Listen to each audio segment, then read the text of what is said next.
All right, folks, I am at a workshop today, and so instead of printing out 20 plus copies of slides from this PowerPoint for you to copy from the overhead, we are going to try it this way. You have a packet that goes along with these notes. It's fill in the blank. However, there's a few things I need to add to that. So I'm going to talk as you're looking, and forgive the quality, I'm not the best at doing this. But you need to take notes on this because in several hours, I will be turning this video off. So this link will no longer work, so you can't just sit here and do nothing while the sub is here. Not that you would, because you're honors kids, but you've got a packet. Right? Now in the case of the cell cycle, you know that this is the lifetime of the cell. Okay? 99% of the time, the cell is not dividing. And there's several cells in your body that don't divide, like your nerve cells. Okay. We're going to focus on mitosis today, and then tomorrow we're going to look at meiosis. Okay. But remember, in the case of the cell cycle, okay, it is one of the characteristics of life's growth and development. Okay, you don't need to worry about that. This is the same slides I used for my biology class, so we're going to be skipping through some things on this. Right. But you do need to add to your packet somewhere on a piece of paper contact inhibition. And remember, you can pause this at any time. It's on YouTube. You can stop it. You can come back to it. But in a few hours, this link will no longer work. I'll take this video off. Okay? But contact inhibition, when you contact something, you're touching it. When you inhibit something, you're stopping it from happening. And this is how cell division works. Okay? Remember, 99% of the time, the cell is just living its life. It should not be dividing. Okay? But cell division is controlled by contact. Okay? Basically, remember, the cells are not flat. They're not pieces of paper. They're round, like a ball. And so think of a whole bunch of tennis balls nicely packed inside of a big box. They should be touched on all sides. Okay? As long as the cell is touched on all sides, it will not divide. Cell division is controlled by contact. Okay? So if the cell is completely surrounded, it is inhibited and it will not divide. But let's say you cut yourself or a cell dies. The cell realizes there's an empty space next to it. And at that point in time, it should start going through cell division. Right? So when a cell realizes there's an empty space next to it, it will copy itself in order to fill in that space. Then when it's completely surrounded, it stops. Okay? Well, in cancer cells, they have lost contact inhibition. Okay? For some reason, it's a mutated gene. Every cell in your body has a gene for cell division. Well, something happens to this gene in cancer cells, and it turns off contact inhibition. So these cells just start dividing. Even though there's no room for them to divide, even though there's no room for new cells, they just keep dividing and keep dividing. And they pile up, and that's what a tumor is. Right? So these cancer cells are going to be squishing cells. They're going to be taking nutrients from other cells, and this is why that they're so damaging. Okay? So the only time cells should be going through cell division is when they have space next to them. Right? So keep in mind with the cell cycle, why do cells have to divide? What limits their size? Okay. The first one here is DNA overload. Okay. Remember, the whole purpose of DNA is a cookbook that tells your cells how to make proteins. And without proteins, the cells die. And so remember, different kinds of cells make different kinds of proteins. So your stomach cells act the way they do because they make stomach cell proteins. And your brain cells work the way that they do because they make brain cell proteins. Well, if the cell gets too big, basically it's like telling a factory they have to make 5 times more stuff and they have to do it faster. Your body just basically can't keep up. Okay? So if the cell gets too big, there's not enough DNA to serve that large cell. So basically it can't make all the proteins it needs. Right? And so the cell either has to divide or it's going to run out of proteins and it's going to die. Also, most cells get their nutrients through diffusion. And diffusion is efficient over short distances. So look at this room. Okay, you can see I have 4 rows of desks. Imagine I had one Ziploc baggie full of M&Ms. And I gave it to people in the front row. And I said, okay, front row people, take as many M&Ms as you want, then pass it to the second row. So by the time I got to the second row, there wouldn't be as many M&Ms. And I say, second row people, take as many M&Ms as you want. So by the time I got back to the 4th row, the Ziploc baggie would probably be empty. Okay? Well, cells are the same way. They get their nutrients through diffusion. Right? And so if the cells are too big, they're going to run out of nutrients before it gets to all the different parts of the cell. And the cell's going to die. Okay? And also, their surface area to volume ratio. Okay? As a cell grows, the volume increases faster than its surface area. Okay? Think of it as a balloon. We talked about how the cell membrane is actually folded. Well, if the cell gets bigger and bigger and bigger, the cell membrane is going to stretch, and it can't hold all the stuff that it's supposed to hold. All right. So you have a thing on your section that says prokaryotic cell division. We're not doing that, so just put a big X through that, okay, and move straight to eukaryotic cell division. Okay. We are eukaryotes, which means our cells have a nucleus. Okay. And the whole purpose of that nucleus is to protect your DNA. Okay. So eukaryotes, we keep our DNA arranged in things called chromosomes. Now you're going to see that this is a little misleading because we don't have chromosomes all the time. Okay. But anyway, for this purpose, okay, chromosomes are found in the nucleus, and chromosomes are made from DNA and proteins. You guys have all seen a spool of thread before. The spool is there to keep the thread organized and keep it from being tangled together. Your nucleus is the same way. You have circular proteins, they're called histones, Histone, and they act as spools, so the DNA will spool themselves around the histones, and it's basically to keep your DNA from getting tangled up. Okay? Because remember, DNA is your cookbook, and you wouldn't want any of the DNA to tear or get knotted. Right? So chromosomes are found in the nucleus. They contain DNA and proteins, and they're in linear strands. Okay? Well, this is a little misleading, as you're going to see here in a second. Okay?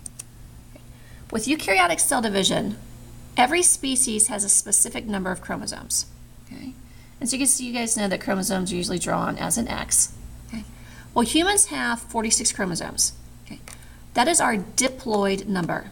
Okay? We talked about how diploid means that you have all the chromosomes, all the DNA you're supposed to have. You have both halves of the recipe. We talked about how recipes have like the ingredients part and they have the instructions part. So maybe the eggs have the ingredients part and the sperm have the instructions part. You have to have both parts of the recipe to make the recipe. Right? And that's what it means to be diploid, di meaning two. So our diploid number is 46, which means we have all the DNA that we need, and so our cells can make the proteins.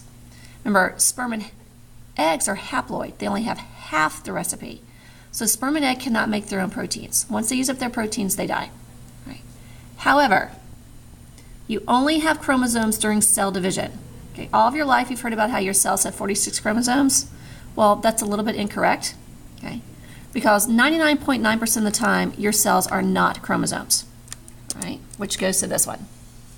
Okay? 99.9% of the time, your DNA is a tangled web of thin strands called chromatin. Okay? Imagine just having a bunch of socks thrown into a drawer. That's what your DNA looks like. Okay? Your DNA is just all these socks just thrown and crumpled up into a drawer. Okay? And DNA will only work when it is in this form. And so that's why whenever you see drawings of the nucleus, it always looks like a bowl of spaghetti. Okay? That's the chromatin. So 99% of the time, your DNA is this tangled web of strands, which was called chromatin. Well, during cell division, you have to make sure that everything is nice and neat and organized. So you have to dump out your sock drawer, and you have to find the matches. Okay? You have to have 2 purple socks, 2 green socks, 2 white socks, 2 blue socks, 2 striped socks. Your cells have to do the same thing. Okay? So when the cell is doing its normal job, DNA is in the form called chromatin. The other 2 forms only occur during cell division. Okay? When the cell gets ready to divide, you must organize this DNA. So the chromatin, it untangles to form nice, neat strands called chromatids. Okay? Chromatids only occur if you're going to have cell division. Okay? So this would be like you dumping your sock drawer onto the floor and you begin to match up the socks. Okay? Once each chromatid finds its partner, so once you find the 2 blue socks and you fold them together, that's when you have a chromosome. 2 matching chromatids are called sisters, and they attach in order to form 1 chromosome. So the only time you have chromatids and chromosomes is during cell division. All right? So, in the case of the cell cycle, the cell cycle is the process cells go through as they grow and divide. Right? There are 3 stages: interphase, mitosis, and cytokinesis. Okay? Mitosis and cytokinesis actually fall together into what we call cell division. Right? So, interphase. You guys probably remember interphase, prophase, metaphase, anaphase, telophase. We're going to do all that stuff again. Okay. In the case of interphase, interphase is the cell living its normal life, doing whatever it is it's supposed to do. So if it's a stomach cell, it's doing its stomach cell job. If it's a skin cell, it's doing a skin cell job. Okay. So 99.9% of the time, the cell is in interphase. Okay. Some cells never leave interphase, like your nervous tissue. Nerve cells cannot divide. So nerve cells don't do cell division. They don't have prophase, metaphase, anaphase, and telophase. It's just interphase. Okay. So when the cell needs to divide, it will do the following 3 steps. These steps are only done if the cell needs to divide. So again, 99.9% of the time, the cell is in interphase. Okay. These steps will only occur if the cell needs to divide. Okay. So let's say a cell died. So the cell next to it realizes it needs to go through mitosis. The first thing it will do is what's called the G1 phase. That stands for growth 1. In the growth 1 phase, the cell will grow to twice its normal size. Because remember, with mitosis, you're making clones. So if the mama cell is the size of a quarter, the 2 baby cells have to be the size of the quarter as well. Right, so they have to grow to twice its normal size. As this is doing this, it's going through what we call the S phase. In the S phase, it has to copy its DNA. S stands for synthesis. Because if the mama cell has enough DNA to make 46 pairs, each kid has to have enough DNA to make 46 pairs. Okay. As this is finished, it does what we call the G2 phase. And the G2 phase is basically where it checks to make sure it's got everything that it needs. Okay. And remember, nervous tissue never enters the G1 phase. It stays in interphase its entire life, and when the cells die, they die. All right? So 99% of the time, you're in interphase. Okay. In the case of M phase is actually what we call mitosis. Okay. And mitosis is what we call nuclear division. Okay. Well, because with mitosis, we're focusing on the DNA. We want to make sure that the cells get the right DNA, that the right number goes to each side. Okay. And once mitosis starts, it has to happen very quickly. Okay. A cell can divide in less than 50 seconds. Okay. So it has to occur quickly, because the DNA is in chromosome form, and when DNA is in chromosome form, the DNA doesn't work. So the cell cannot make proteins. So if mitosis takes too long and the cell runs out of proteins, the cell's going to die. Okay. So with mitosis, the nucleus divides, and it must occur quickly, for the cell cannot make proteins because the DNA is not in chromatin form. Right. Towards the end of mitosis, you'll have cytokinesis. And cytokinesis is when the cell actually divides into 2 different cells. The root word cyte, C-Y-T, always means cell. Kinesis means to split. Okay. So with cytokinesis, the cell's actually going to split in half. Okay. And you guys remember our old friends. There's interphase. It's new in its normal life. Okay. Then we got prophase, metaphase, anaphase, and telophase. And cytokinesis is actually part of telophase. Some people say telophase. Doesn't matter. It's the same thing. So we're going to move into the M phase. So with the stages of the cell cycle, okay, again, you have interphase. Okay. These 3 things only happen if the cell is going to divide. Okay. In the S phase, your chromatin will duplicate. In the G1 phase, the cell will grow twice its normal size. Okay. And in animal cells, we make these things called centrioles. I call centrioles your cowboys or your fishermen. It's going to be their job to throw out a fishing line or a lasso to grab hold of things in order to start moving them around. Okay. In cells that are in interphase, centrioles are not turned on. Centrioles only turn on if the cell has to divide. Okay. Interphase is not part of mitosis. Right? If the cell is going to go through mitosis, it will do prophase first. Prophase is the longest part of mitosis, for the cell needs to get organized in order to make sure it has everything it needs. Okay. You guys know it takes time to clean your room.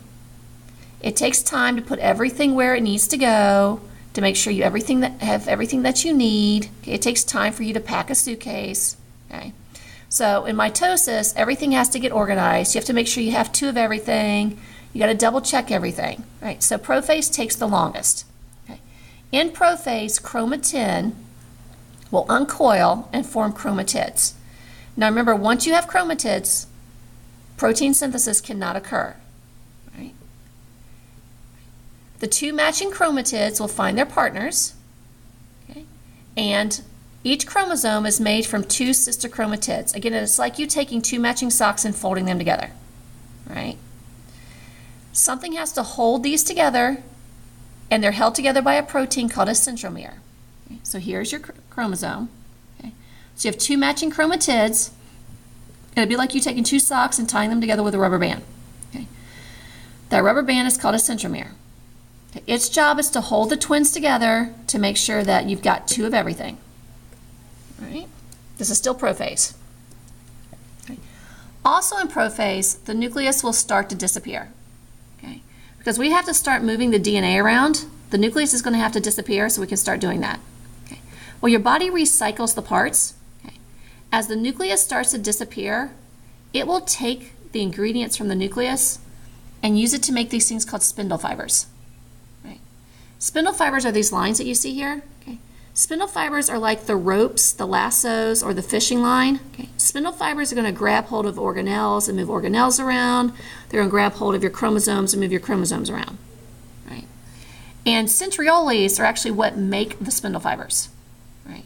So the centrioles will take the ingredients from the nucleus that's falling apart and use them to make these lines, these ropes. Okay. And like I said, unless you're in mitosis, centrioles do not work. Okay. So the nucleus starts to disappear, the spindle fibers start to form, and centrioles will move to opposite ends. Now the spindle fibers are going to start attaching to things. They'll attach to the mitochondria, they'll attach to the Golgi bodies, okay, they'll attach to the DNA, the centrioles, the chromosomes, right? And they'll start moving things around. Okay. It takes a little while for all this to happen, so prophase is the longest section of mitosis. Okay. You'll then move into our old friend metaphase. Metaphase gets its name because everything lines up in the middle. Okay? So your chromosomes are going to line up the equator. Okay? Now, your cell parts also line up the equator. Okay? We're just focusing on the chromosomes right now. Okay? But you can see how the spindle fibers have attached, okay? And they're going to line everything up in the middle. Okay? Metaphase takes place really fast. That's all that happens in metaphase. Okay? Your next phase is anaphase. In this case, the centrioles will begin to wind the spindle fibers in. So think of it as a fisherman winding in their line, or a cowboy, they've lassoed something and now they're pulling it towards them. Okay. And so notice, you're going to split the chromosomes in half. So half the chromosome is going to go to this side, and half the chromosome is going to go down here to this side. Okay. Right. So the centromeres are split apart, and sister chromatids are pulled to opposite ends. Okay. So in the end, you should have 46 chromatids on this side and 46 chromatids on this side. And again, this will happen really fast. Okay. Which then leads you to telophase. Okay. In telophase, the cell has 2 complete sets of chromatids. Okay. Telophase and prophase are the opposite of each other. So if you can remember what happens in prophase, turn it around. Okay. In prophase, the spindle fibers formed. In telophase, they disappear. In prophase, the nucleus disappeared. In telophase, it comes back. In prophase, chromatin became chromatids. Here it's opposite. Okay. The DNA can now turn on, and the cell can start to make proteins. The problem is, though, we're still one big cell. And this drawing is wrong, just so you'll know, because we don't have chromosomes anymore. Okay. By definition, a chromosome has 2 sister chromatids. Okay. We just split our chromosomes in half. Okay. So this picture is wrong. All right. So just keep that in mind. But you can see here how the cell is starting to divide in half. You can see how the nucleus is starting to come back. Okay. And the cell dividing in half is cytokinesis. Okay. So in cytokinesis, the cytoplasm divides. Basically, the cell divides in half. And you can see how the 2 cells should be equal in size. Like I said, if the mama's the size of the quarter, the 2 kids should be sizes of quarters as well. And in animal cells, we form what's called a cleavage